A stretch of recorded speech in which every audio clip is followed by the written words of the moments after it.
এক পাগলে বলছে, আমার আল্লাহ যদি খুশি হয়ে আমাকে জাহান্নাম দেয় আলহামদুলিল্লাহ।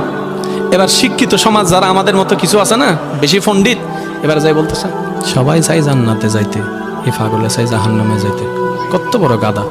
পাগলে মুস্কি হেসে বলে যায়, হ্যাঁ ঠিকই বলছেন, আপনাদের মতো সুস্থ আমি হতে চাই না, এই পাগলেই থাকতে চাই।